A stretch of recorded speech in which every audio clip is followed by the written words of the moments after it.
DF TV के सारे दर्शकों का मैं शहरी दत्ता हार्दिक अभिनंदन करती हूँ। फ्रेंड्स, आज मेरी अपनी ज़िंदगी की वो ख़ास मोमेंट्स हैं जो मुझे लग रहा है कि शायद कैमरे में बयान करनी बहुत मुश्किल होंगी, क्योंकि आप जब जब छोटे होते हो ना, तब से लेके आपके मन में बहुत सारी ख्वाहिशें होती है। पहले तो आप ये जान ही नहीं सकते कि आप खुद क्या हो, कहाँ से आए हो, क्या आपके जीवन का मकसद है। फिर धीरे धीरे जब आप अपने जीवन का मकसद समझना शुरू करते हो ना, तो आपको बहुत सारी चीज़ें, बहुत सारे विचार, बहुत सारी नेगेटिविटीज़, बहुत सारे कन्फ्यूजन्स आपको घेर लेते हैं। जब आप उन कन्फ्यूजन से बाहर निकल के उनके जवाब ढूंढने जाते हो तो आप गुमराह हो जाते हो। आपको कुछ समझ में नहीं आता कि आप उनका जवाब कैसे ढूंढो, आपको जवाब कौन देगा, कहाँ से देगा। आखिर वो घड़ी कब आएगी जब आपको आपके पर्टिकुलर सवालों का जवाब मिलेगा। बहुत सारे सवाल, बहुत सारे जवाब, बहुत सारे कन्फ्यूजन्स। तो आज मेरे अपने जीवन में वो मोमेंट्स आए हैं जिन मोमेंट्स को शायद मैं कैमरे में, माइक में बयान ना कर सकूं, पर जो मैं साक्षात उन मोमेंट्स में जी रही हूँ वो मैं आपके साथ शेयर करना चाहती हूँ। फ्रेंड्स, मेरी लाइफ की ये बहुत प्रेशियस, बहुत पवित्र, बहुत ख़ास मोमेंट्स हैं, और मुझे पता है कि जो करोड़ों आप दर्शक डीएफ टीवी के ज़रिए इस प्रोग्राम को देख रहे हो, आप मेरे साथ उन मोमेंट्स को जीने वाले हो।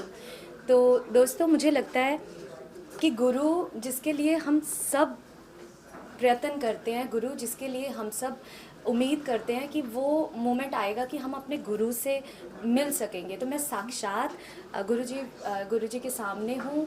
मुझे लग रहा है कि गुरु और शिष्य का जो रिश्ता होता है, गुरु और आम इंसान का जो रिश्ता होता है, उसका कोई कोई नाम नहीं होता। आप उसको बाप बेटी का रिश्ता, आप उसको भाई बहन का रिश्ता, आप उसको गुरु शिष्य का रिश्ता बना सकते हो। तो मुझे इस रिश्ते को क्या नाम देना है, ये गुरुजी बता सकते हैं। तो गुरुजी के आशीर्वाद से, गुरुजी, मैं कौन होती हूँ आपको इंटरव्यू करने वाली? मैं सिर्फ आपसे बात करने की इजाज़त मांगती हूँ, तो इजाज़त है?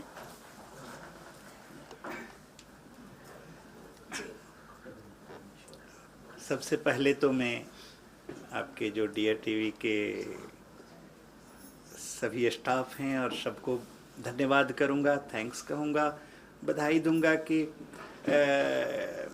भारत से इतना दूर आकर के भी संस्कृति और धर्म को ज़िंदा रखने में, उसको बढ़ाने में, जन जन तक पहुंचाने में इतना मेहनत कर रहे हैं, उसके लिए बहुत बहुत धन्यवाद। और इसके श्रोताओं को भी मैं धन्यवाद दूंगा, साधुवाद दूंगा कि आप अच्छे चीज़ से जुड़े हैं, तभी आपको अच्छी चीज़ें मिलेगी। रही बात, हम शुरुआत करते हैं बाबू की एक बात से ही कि गुरु शिष्य के रिश्ता को क्या नाम दिया जाए। देखो, जितने भी हमारे जीवन में रिश्ते मिलते हैं, that is the part of relation. वो रिलेशन के एक एक पार्ट है, एक एक अंश है। जैसे माता पिता हुए, माँ हुई एक अंश, पिता एक अंश हुआ, भाई एक अंश हुआ, आपके मित्र भी रिलेशन के एक अंश हुए, तो वो रिलेशन के एक पार्ट हैं। लेकिन गुरु और शिष्य का जो रिलेशन है वो पार्ट नहीं है, वो पूरा रिलेशन ही है, पूरा रिलेशनशिप है, कंप्लीट। इसलिए कि वो जीवन के एक पार्ट नहीं है, वो पूरा एक जीवन है, पूरा एक जीवन देता है। जैसे आपके माँ ने जन्म दे दिया, जन्म दिया, गोद दिया, मनुष्य बनाने में आपको मदद किया, आपके पांव पर चलाया आपके पिता ने। उसके बाद फिर आपको अपनी जीवन जीनी होगी। फिर आप या तो अपने जीवन को अपने तरह जी रहे हैं, या फिर आप शादी विवाह करते हैं, पति पत्नी होते हैं, या आप मित्र बनाते हैं, और उस तरह से आप अपने जीवन को पूरा करते हैं।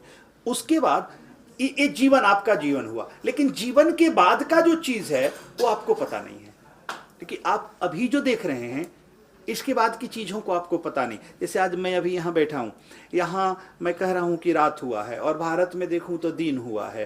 तो ये दोनों सत्य के कुछ भाग है, अंश है, पूरा सत्य नहीं है। पूरा सत्य ये हो ही नहीं सकता कि रात है या दिन है, ये दोनों एक अंश है। तो गुरु क्या करता है कि तेरे पूरे जीवन को सफल करते हुए आने वाले जीवन को भी सफल कर देता है, जो तेरे जीवन के इस भाव सागर को पार उतार कर, और फिर भी या तो तुम्हें वो जीवन दे दे कि आने वाले जीवन से मुक्त हो जाओ, और नहीं तो इसी जीवन में उस मुक्ति को के रास्ते को दिखा दे। तो गुरु जो है वो पूरा रिलेशन ही है, वो कंप्लीटली। गुरुजी, इंसान ना भटक जाता है और बड़ी छोटी छोटी चीज़ों से बड़ी जल्दी इम्प्रेस हो जाता है, प्रभावित हो जाता है। जहाँ चमक दिखती है वहाँ सोचता है कि ये सोना है, यही मेरा रास्ता है, यही मेरी मंजिल है। और जब इतने प्रयत्न के बाद उस मंजिल तक पहुँचता है तो लगता है कि नहीं, ये मेरी मंजिल नहीं है।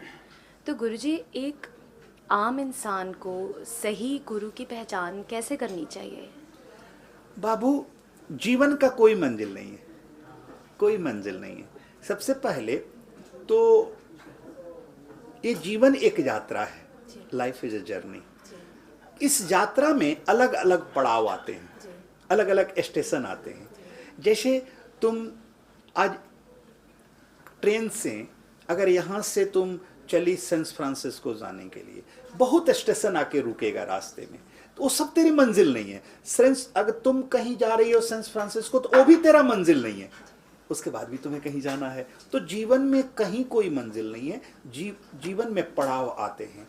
और जब मंजिल पूरा होता है उसको हम मोक्ष कहते हैं, उसको हम समाधि कहते हैं, जहाँ जीवन ही खत्म हो जाता है।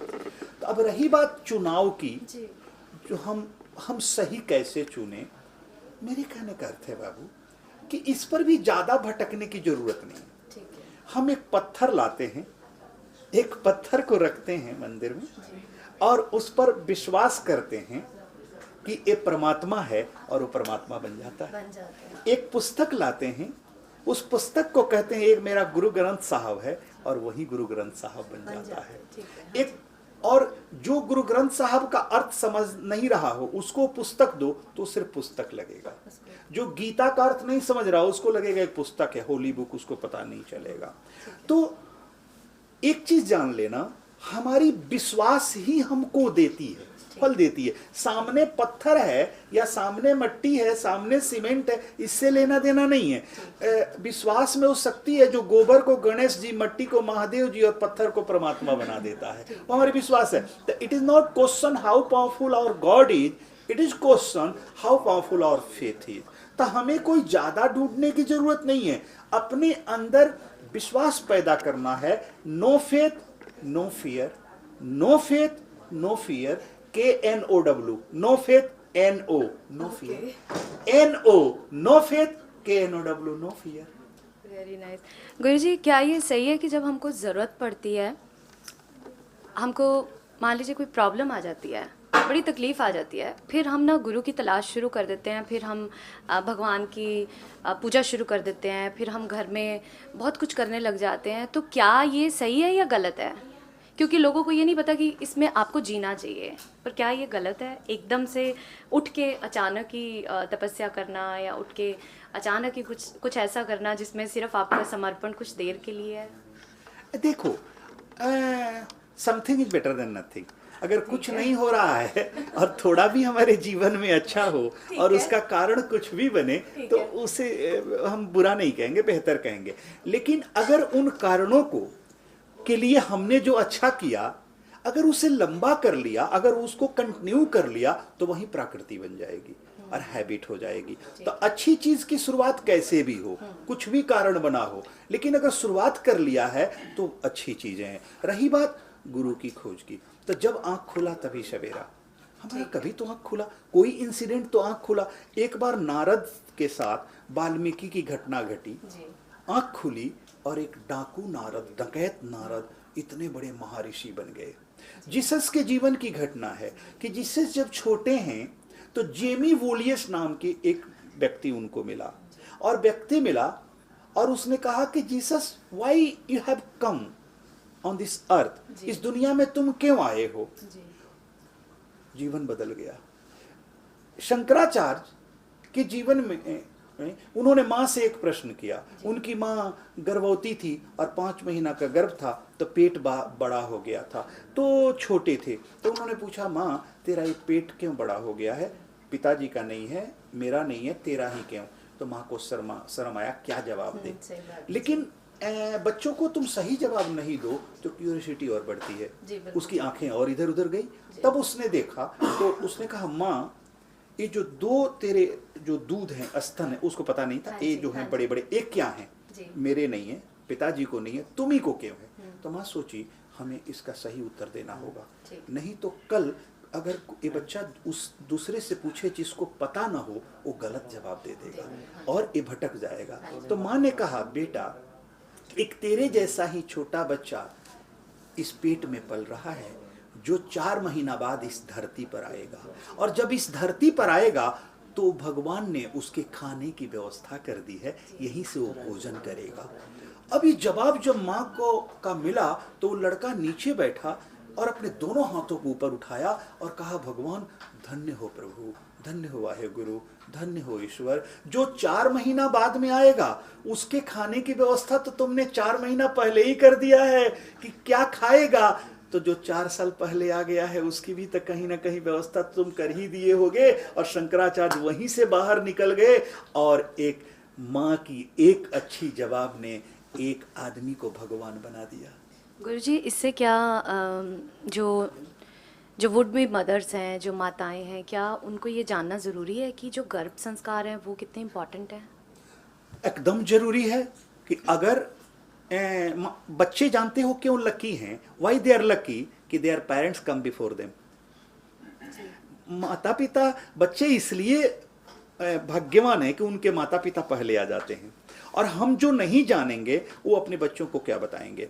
तो बाबू जरा एक चीज सोचो, जरा एक चीज सोचो, आप ध्यान दो। एक आदमी, एक नारी और एक पुरुष मिलते हैं, पुरुष से एग्स और नारी से एग्स और पुरुष से सीमेंस निकलता है। उस सीमेंस में कितने स्पर्म होते हैं? आई थिंक अभी पाया गया है 782,654,000 नियर अबाउट एवरेज, किसी का कम और ज्यादा हो सकता है। उस 782,654,000 में से परमात्मा के पास चॉइस होता है एक चुनने का, और वो एक चुन के माँ के ओम में डालता है और उससे हमारी और आपकी जन्म होती है। तो उस एक छोटा स्पर्म जिसको हम देख नहीं सकते हैं, और वो जो छोटा एग्स जिसे हम देख नहीं सकते हैं, और वो जब मिलते हैं और परमात्मा 782,654,000 में से 782,653,053 को छोड़ देता है और सिर्फ एक को चुनता है। कितना वो हमसे प्यार करता होगा, वो एक को चुनता है और डालता है। और उस छोटे से छोटे कण में इतनी शक्ति होती है कि माँ जैसा तेरा चेहरा हो जाता है, पिता जैसा नाक हो जाता है, पिता जैसी आवाज हो जाती है, माँ जैसा कुछ भाव हो जाता है, पिता जैसी सोच हो जाती है। तो सोच, जब उतनी छोटी चीज में इतना बड़ा फर्क कर सकता है, तो 9 महीना जो तेरे गर्भ में कोई बच्चा है, और उसको इसलिए कि तुम जो खाओगी वही बच्चा खाएगा, तुम जो सोचोगी वही सोचेगा, तुम्हारी जो खून होगी वही उसके अंदर जाएगा, तुम्हारी जो सोच होगी वही उसको ये करेगा। तो तुम अगर अच्छी चीजें करती है तो तुम उसमें संस्कार डाल रही है। जैसे अभिमन्यु को तो जन्म से पहले ही सारे संस्कार मिल गए थे, सारी धनुर्विद्या जान गया था कि चक्रव्यूह को कैसे भेदते हैं, और एक जान रहा था तब तक जन्म हो गया, तो भेद नहीं पाया। तो ये बहुत जरूरी है और ये सही है। लेकिन जो दिखता है वही सत्य है, मैं बहुत बार नहीं मानता हूँ। जो दिखता है वो सत्य भी हो सकता है, और जो सत्य है वो दिख भी नहीं सकता है। ये संस्कृत के 2 शब्द है, सत्य और सत्य। सत्य मीन्स ट्रूथ और सत्य मीन्स एग्जिस्टेंस। ट्रूथ मीन्स जिसको हमने पा लिया और हमने सिद्ध कर लिया, और एग्जिस्टेंस मीन्स जिसको हमने पाया नहीं है लेकिन है वो। ये शायद देखो, तुम अपने बेटे को बहुत प्यार करती है, तुम अपने पति को बहुत प्यार करती है, तो अपने मित्र को बहुत प्यार करती है। प्यार दिखता है? नहीं दिखता, महसूस किया जा सकता है। और वो उसके ऊपर है, अगर वो मूर्ख आदमी है तो महसूस भी नहीं करे, वो महसूस भी नहीं करे। तुम किसी को प्यार करो, डांट दे, तुम किसी के लिए अच्छा करो, बुरा कह दे। तो बाबू ये बहुत चीजें, जैसे आज सूरज किधर से उगता है? पूरब से, और किधर डूबता है? पश्चिम में। Sun rises in the east and sets in the west. Universal truth है। मैं कहता हूं यूनिवर्सल गलत बात। तुम कहोगे कैसे? सूरज तुम्हारी आंखों से दिखता है कि सूरज पूरब से चला, दोपहर में दक्षिण में आया और पश्चिम में जाके डूब गया। पूरब से पश्चिम आया और डूब गया। क्या? टिल नाउ, टिल टुडे, विज्ञान, science, what science is saying, विज्ञान क्या कह रहा है कि the earth moving around the sun, the earth moving around the sun. पृथ्वी सूरज के चारों तरफ घूमती है, लेकिन आंखें क्या देख रही है कि सूरज घूम रहा है। पूरब से पश्चिम की तरफ सूरज एक बार घूमा तो दिन रात हुआ। लेकिन सही यह है कि विज्ञान कह रही है कि पृथ्वी वेस्ट टू ईस्ट एक बार टर्न करती है तो डे एट नाइट होता है। तो इन आंखों पर भी क्या भरोसा, सुबह से शाम तक झूठी ही तो देख रही है। क्या बात है, वाकई अपनी आंखों के ऊपर गुरुजी सही कहा है ना, आंखों से देख के कानों से सुन के भी यकीन नहीं करना चाहिए। Very nice. तुम रोज माया में रोज झूठ देख रही है, रोज झूठ देख रही है कि तुम देख रही है सूरज पूरब से चला पश्चिम में डूबा और चल रही है पृथ्वी और दिख रहा है सूरज। तो तुम विज्ञान पर भरोसा करो कि आंखों पर करो, और विज्ञान पर करती है तो आंखों को झूठा कहना होगा, और आंखों पर कहती है तो विज्ञान को कहना होगा। तो मेरे बच्चों, बहुत चीजें हमें दिखता नहीं है लेकिन होता है, तो हम उस संस्कार को दिया जा सकता है। जैसे देखो, इन चीजों को जानने के लिए मेरे बच्चों, मैं लगभग 3.5 साल तक मैं गर्भ से लेकर नारी को कैसे गर्भ होता है, कहाँ से वो प्राण आता है, कैसे वो जीवन जाकर बैठता है, क्यों XY का ही मेल होकर पुत्र होता है, क्यों XX का मेल होकर ही नारी जन्म होती है, मैं बहुत रिसर्च किया। मैं बहुत बार अपने को समाधि में बैठकर अपने सूक्ष्म शक्तियों को निकाल के नारी के गर्भ में डाला और देखा कि ये क्या हो रहा है, कैसे हो रहा है, किस तरह उसका जन्म हो रहा है और कैसे उसके संस्कार आ रहे हैं, कैसे 5वें सप्ताह में आके उसकी धड़कन शुरू हो जा रही है, कैसे वहां से आ रहा है, क्या कब कहाँ मिल रहा है, कब उसकी नाक बन रहा है, कब उसकी मुंह बन रहा है, कब उसकी शरीर बन रहा है, ये देखने के लिए बाबू मैं ये बहुत रिसर्च किया इसका। उसके बाद जीवन क्या है, मेरे इस लगभग 78 साल की उम्र में मैं 47 ईयर्स 9 मंथ तक रिसर्च किया हूँ ये जानने के लिए ये जीवन क्या है। मैं 720 लोगों को अपने गोद में मरते हुए देखा, उसका सर रख के कि आत्मा कैसे निकलता है, उसका रंग क्या होता है, मृत्यु क्या होता है। चोरों को भी देखा मैंने, विद्वानों को भी देखा, संतों को भी देखा, नारियों को भी देखा, बेईमानों को भी देखा, अच्छों को। ये जानना चाहता क्या इनके प्राण का रंग अलग, ये जो मर रहे हैं इनके आत्मा का क्या जो प्राण निकलती है उसका कलर अलग होता है कि सेम होता है। शीशे के घर बनाया मैंने, कम से कम 22 जगह शीशे के घर बनवाया और बैठा, मैं जान लेता था ये इस समय ऐसे ऐसे मरेगा और मैं पहुंच जाता था। तो बाबू मैं देखना चाहता था। 2 साल 8 महीना मैं बरियल ग्राउंड में रहा। बहुत बार मैं कब्र खोद कर नीचे बैठ जाता था, अंदर ऊपर से ढक देता था कि वो एक बार देख सकूं। मुस्लिम कहते हैं कि मुर्दे खड़े हो जाते हैं, मुझे शक नहीं था। मैं जानता हूं सत्य पर शक मत करो और सपने पर ज़्यादा विश्वास मत करो।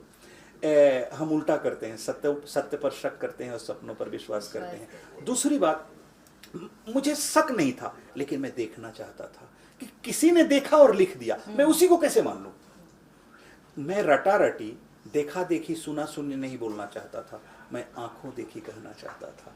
जो मैं देखा वो कहूंगा, तो मैं उसे एक बार खुद देख लेना चाहता था। कोई ना कोई देखा होगा तभी तो लिखा होगा। आज गुरु ग्रंथ साहब लिखा तो गुरुओं ने देखा तभी तो लिखा। आज गीता लिखे तो कृष्ण ने देखा तभी तो लिखा। आज आगम हुआ तो महावीर ने देखा पाया तभी तो लिखा। आज बाइबल हुआ तो जो भी ग्रंथ बने वो सब देखे गए और लिखे गए, तो कहे गए या लिखवाए गए। तो मैं वो देखना चाहता था और मैं जीवन को सिद्ध किया। ये देखा पाया कि हर पल हर क्षण उसके संस्कारों से उसका जीवन बनता है। गुरुजी आजकल तो टेक्नोलॉजी बहुत आगे बढ़ गई है। मुझे याद है कि मेरा ज़माना तो नहीं इतना ज़्यादा फ़र्क पड़ा, पर एक ही फ़ोन हुआ करता था, वो भी जो डायल घुमा के वाला होता था, वो भी मोहल्ले के एक ही घर में होता था। वो बड़ी अमीर सी फैमिली होती थी तो सबके फ़ोन वहाँ पे आते थे। आजकल तो बच्चे पैदा होते हैं तो हाथों में टेक्नोलॉजी है, फ़ोन है, फ़ोन भी एक से एक बढ़कर हैं। मतलब जिसके पास आउटडेटेड फ़ोन है वो इंसान ही आउटडेटेड है, उसकी सोच ही बहुत बैकवर्ड है, ऐसा मानने लग गए हैं हम लोग। पता नहीं क्यों मानने लग गए हैं, मैं नहीं मानती। तो गुरुजी ऐसे टाइम में जो हमारा यूथ है, हमारी जनरेशन है, हमारे बच्चे हैं, हमारी नौजवान पीढ़ी है, वो भटक रही है, वो आगे बढ़ रही है, वो कुछ सीख रही है, वो स्पिरिचुअलिटी में कहाँ स्टैंड करेगी, हम किस तरह का फ्यूचर दे रहे हैं अपने नौजवान पीढ़ी को, जहाँ एक तरफ माफ़ कीजिएगा, जहाँ एक तरफ गे मैरिजेस चल रही हैं, जहाँ एक तरफ हम ओपनली इस बारे में समाज में बात कर रहे हैं, वहाँ ये हम क्या अपनी यूथ का फ्यूचर देखते हैं? बाबू, धर्म और विज्ञान, जीवन, 3 चीज़ें। इस जीवन के लिए धर्म भी काम किया और विज्ञान भी काम किया। अब विज्ञान में एक मुश्किल हुई कि कहीं जीवन के लिए काम किया तो कहीं जीवन को मिटाने के लिए भी काम किया। कहीं दवाइयाँ बनाई, कहीं बड़े डेवलपमेंट किए, अच्छे किए, तो कहीं बम भी बनाया, मारो पटको मारो, कहीं पॉइजन भी बनाया। विज्ञान दोनों तरफ चला, लेकिन धर्म एक तरफ चला। विज्ञान का खोज पदार्थ है, मटेरियल को खोज रहा है, धर्म का खोज परमात्मा है। विज्ञान वस्तु को बनाता है और धर्म व्यक्ति को बनाता है। विज्ञान वस्तु के अंदर के भूल चूक को सुधारता है और धर्म व्यक्ति के अंदर के भूल चूक को सुधारता है। तो बाबू विज्ञान में रिसर्च होते गए, विज्ञान के रिसर्च हुआ, समय के अनुसार बढ़ते गए हम, जैसे समय बदला विज्ञान और पाया और पाया और पाया। धर्म में रिसर्च रुक गए, ये बड़ी मुश्किल हुई। धर्म में रिसर्च रुक गए, एक बाइबल लिख दिया गया, कहा गया इसके बाद अब कोई शास्त्र नहीं होगा, क्रिश्चियन धर्म में दरवाजा बंद। एक गुरु ग्रंथ साहब लिख दिया गया, कहा गया अब किसी गुरुओं की बात इसमें नहीं जोड़ी जाएगी, यही अंत, रिसर्च बंद, अब कोई नया रिसर्च करे जोड़ा नहीं जाएगा। आगम लिख दिया गया, कहा नहीं अब दूसरा कोई 25वां कोई तीर्थंकर होगा ही नहीं, अब कोई खत्म, रास्ता बंद कर दिया गया। 24 अवतार हिंदू में कहा गया नहीं अब कोई और अवतार, एक कल की अवतार उस समय होगी, हमने रास्ता बंद कर लिया। हर धर्म वालों ने रास्ता बंद कर लिया, तो हमारे रिसर्च बंद हो गए, तो हम आउटडेटेड होने लगे। और तुम कहीं ना कि दुनिया कितना फास्ट बदला है कि 20 साल में इतने चीजें बदली है, तो 20 साल पहले जो मॉडर्न था आज वो आउटडेटेड हो रहा है। अब तो ऐसा समय है कि 2 महीना पहले जो मॉडर्न था वो आज आउटडेटेड। एक नई टीवी ला रहे हो, एक नई मोबाइल ला रहे हो, एप्पल 5S लाया, अब एप्पल 6 आ गया, एप्पल 6S आ रहा है, एप्पल 6 प्लस आ रहा है, तब तो तुम रोज आउटडेटेड हो रहे हो एक एक चीजों को। तो हमें भी अपने स्पिरिचुअलिटी को डेली अप टू डेट करना होगा, डेली नई चीजों को लाना होगा, रिसर्च करना होगा। हम अगर बच्चा बैठा है और सुना है राम का विवाह सीता से हुआ, तो हुआ, अब उसको हमें क्यों हुआ, कैसे हुआ, क्या हुआ, इस तरह से हमें बताना होगा। तो धर्म में अब रिसर्च की जरूरत है। माता पिता एक आउटडेटेड आदमी एक बहुत मॉडर्न आदमी को नहीं समझा पाएगा, हमें उस अप टू डेट रहना पड़ेगा। आज तुम्हारी कंप्यूटर 10 साल पहले की है और आज की कंप्यूटर का मुकाबला नहीं कर पाएगा। तुम्हें नई सॉफ्टवेयर डेवलप करना, नई सॉफ्टवेयर उसमें अटेगा ही नहीं, आएगा ही नहीं, तब तुम्हें हार्डवेयर चेंज करना होगा। तो हमारे भी जीवन में हमें अगर बच्चों को लाना है आधुनिकता, आध्यात्मिकता में, तो आधुनिकता को चलने दो, आधुनिकता चाहिए नहीं तो पीछे होगा, लेकिन आधुनिकता के सामने साथ आध्यात्मिकता को भी दो। लेकिन आध्यात्मिकता के बिना आधुनिकता बिकाऊ होती है और आध्यात्मिकता के साथ आधुनिकता टिकाऊ होती है। रही बात, तुम कहोगे कि ये जो इतनी कुरीतियां चल रही है, कारण ये है कि ये 2 चीज है हमारे जीवन में, हमेशा 2 होता है, दिन और रात, सुबह और शाम, जन्म और मृत्यु, ये साथ चलेगा, हंसना और रोना। तो बाबू एक तरफ धर्मों से हम लोगों ने लोगों को बहुत बांधा, बहुत परतंत्र बनाया, तो दूसरे तरफ जब वो स्वतंत्र हुए तो इतने स्वतंत्र हो गए कि अब उल्टी गलत करने लगे। जैसे आज किसी जानवर को बांध दो और एक दिन खोलो तो लयबद्ध रिदम से नहीं चलेगा, वो दौड़ेगा, इधर भागेगा, उधर भागेगा, वहां जाएगा। यही हुआ, हमने कहीं बहुत बांध दिया। आज तक तुम कभी सुनी किसी जानवरों को ये काम करते हुए जो आज मनुष्य कर रहा है?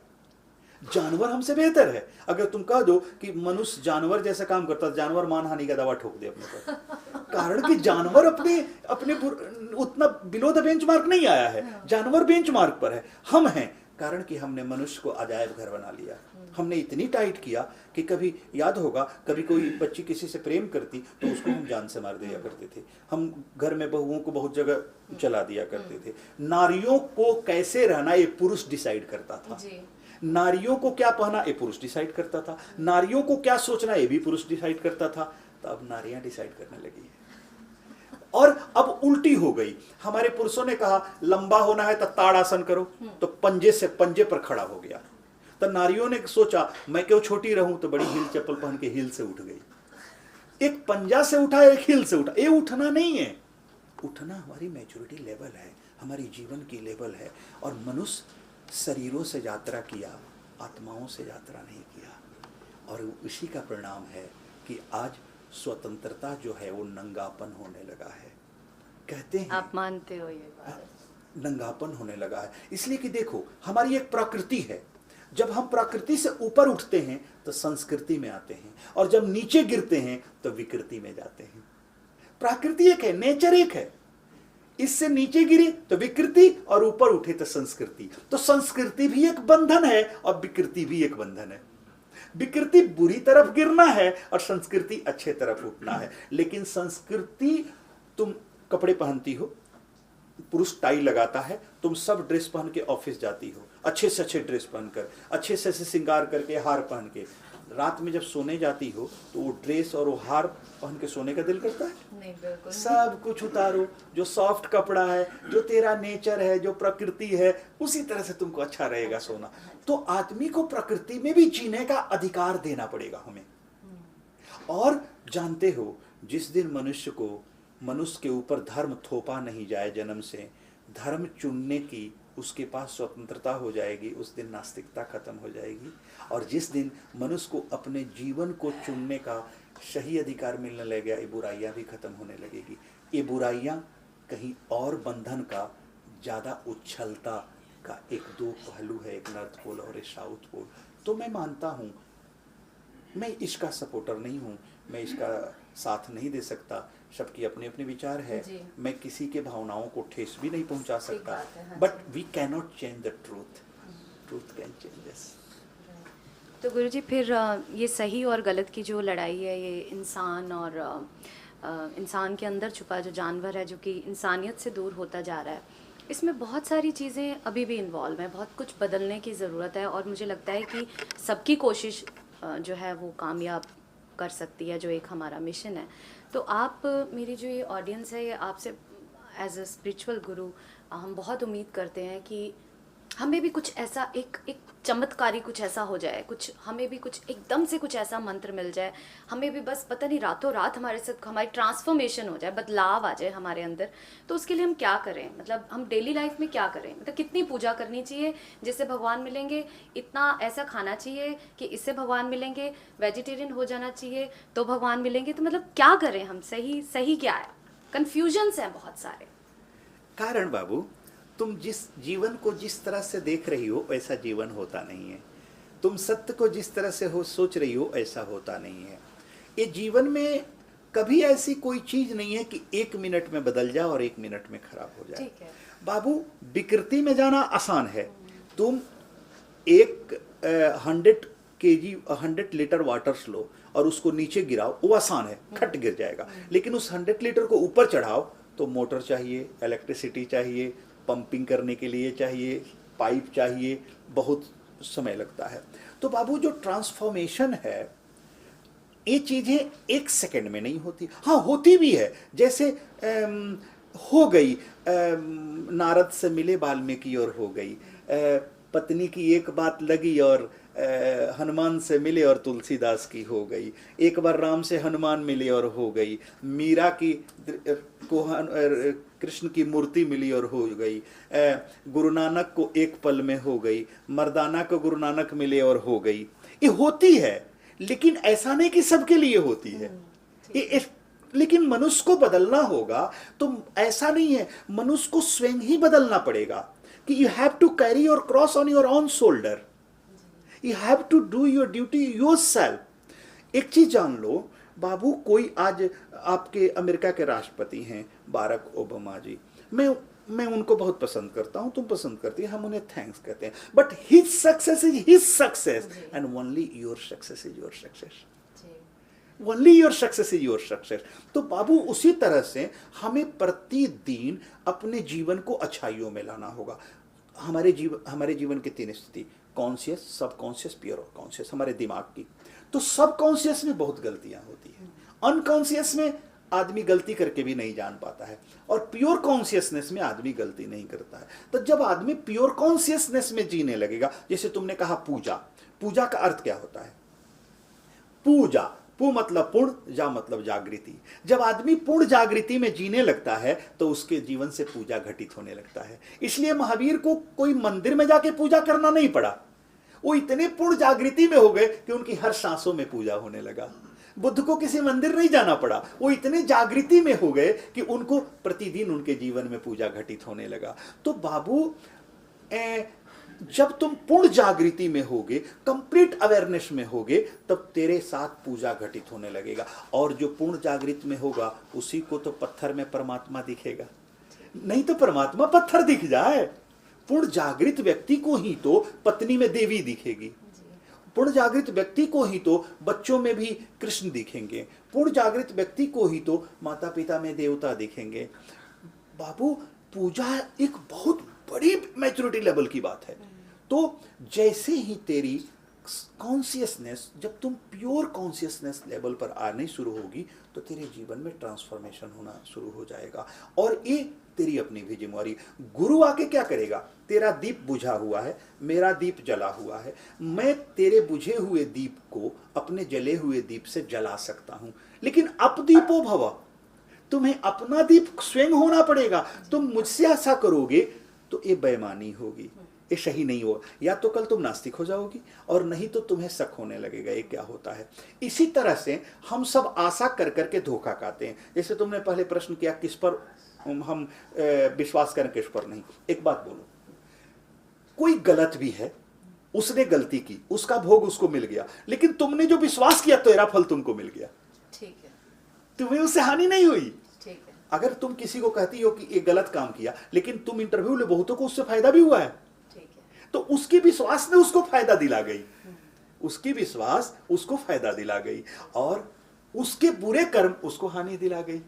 तो तुम अगर समझती हो कि मेरे अंदर परमात्मा है, गुरुदेव परमात्मा है, तो तेरी विश्वास है परमात्मा का फल तुम्हें दे जाएगा। और मैं भगवान का काम नहीं शैतान का काम करूं तो वो दंड मुझे दे जाएगा। ठीक है, तो कर्म मायने रखते हैं कि हमारे कर्म ही मायने रखते हैं। तुम जो जो करोगी, इसलिए कि तेरी जो कर्म थॉट प्रोसेस है, तेरे जो कर्म हैं, ये बहुत मायने रखते हैं इस जीवन में।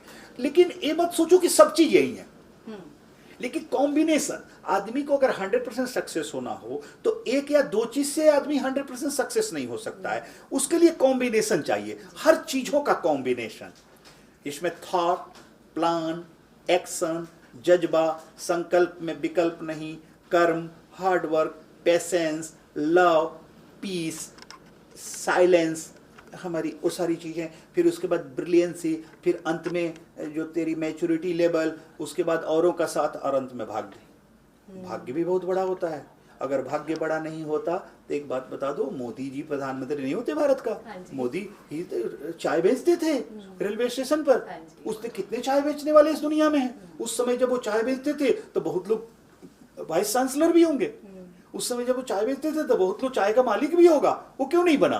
तो इनके कर्म हुए, उठते गए और भाग्य साथ देता गया। भाग्य तुम्हें मौका देता है और तेरा जीवन, तेरा कर्म उसे पकड़ता है। अब तुम कितने पकड़ रहे हो ये तुम जानो।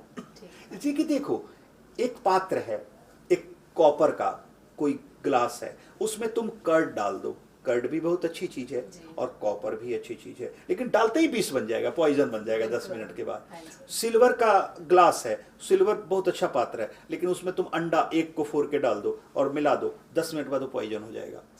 तो वो जो पढ़ा वो उसके मैच नहीं किया। तो तेरी पात्रता कैसी है, तुम कैसे कैच कर सकते हो, तुम किस तरह से पकड़ सकते हो, ये तेरे ऊपर है। जैसे तुम आई है, तुमको अब तेरे दृष्टि में है कि मेरे अंदर से तुम कुछ बुराइयां देख कर जाओ या अच्छाइयां देख कर जाओ।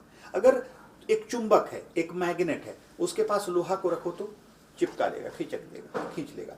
अब देख, अगर लोहा छोटा हो और चुंबक भारी हो तो लोहा को खींच लेता है, और अगर आयरन हेवी हो और चुंबक लाइट वेट का हो तो चुंबक खींच के चला जाता है। देख, कहना मुश्किल है कि चुंबक खींचता है कि लोहा खींचता है।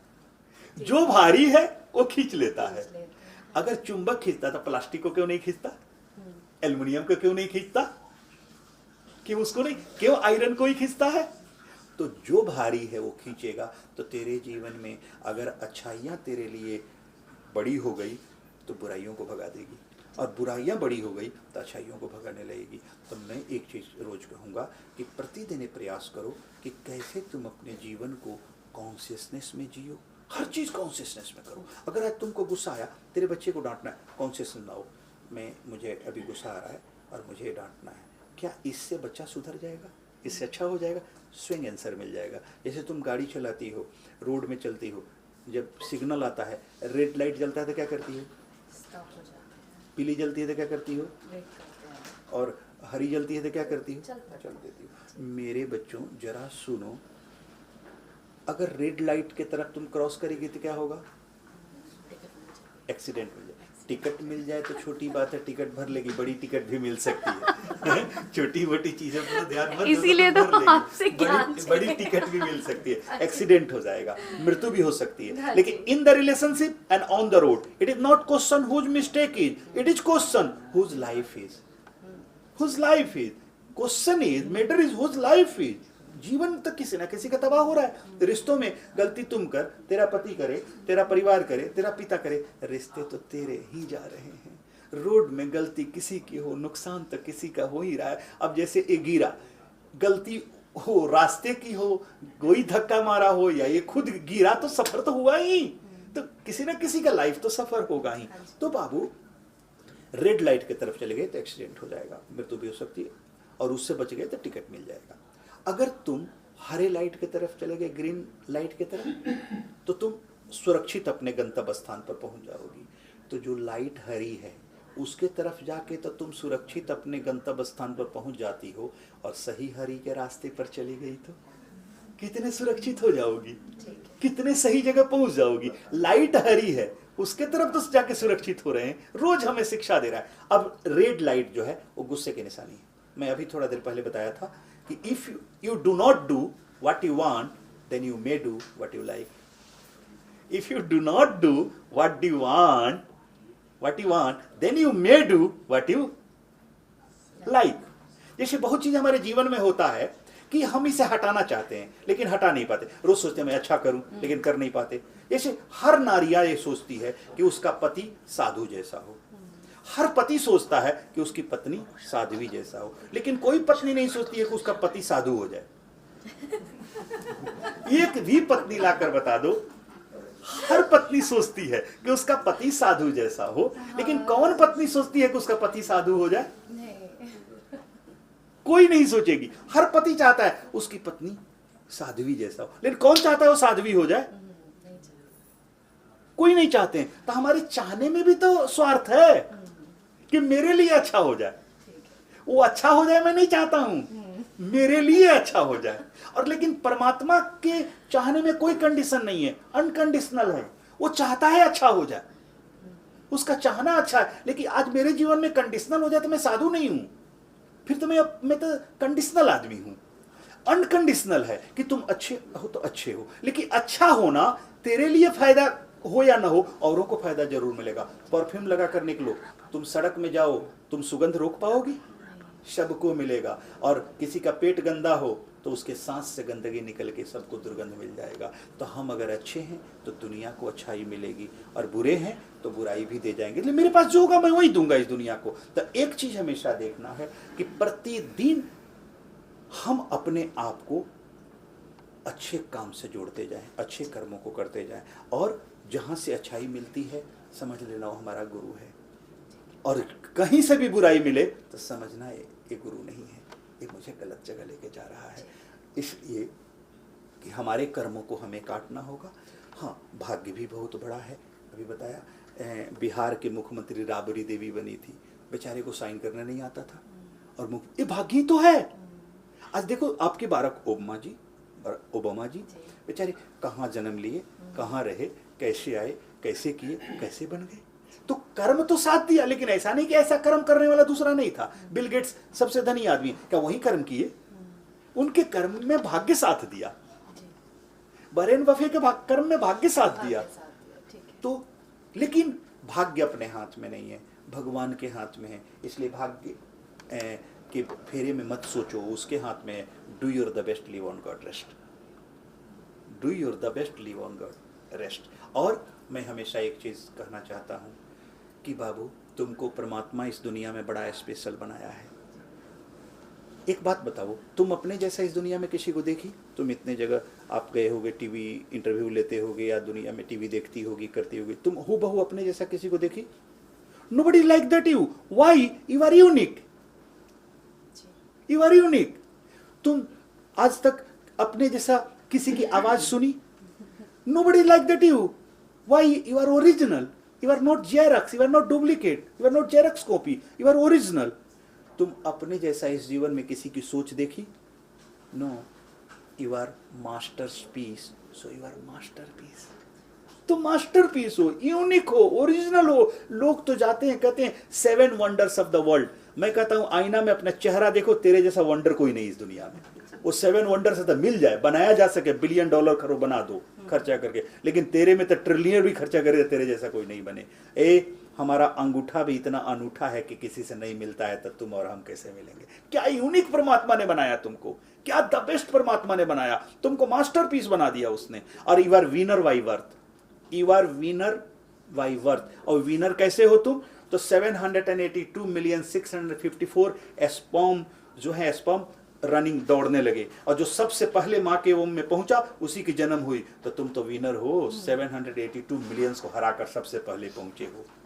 और you born to win, you born to win. तुम जन्मे हो जीतने के लिए, तुम विजेता हो जन्म से, और जन्मे हो जीतने के लिए। लेकिन विजेता रहना है तो जीवन में कॉम्बिनेशन लाना पड़ेगा हर चीजों का। उसमें स्पिरिचुअल भी आता है, स्पिरिचुअल पावर, भाग्य भी आता है, वो भगवान के हाथ में है।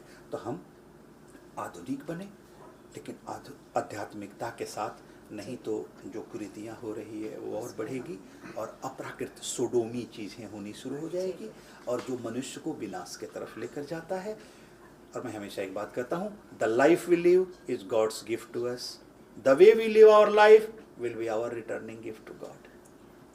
Always returning gift must be good. बिल्कुल ठीक है।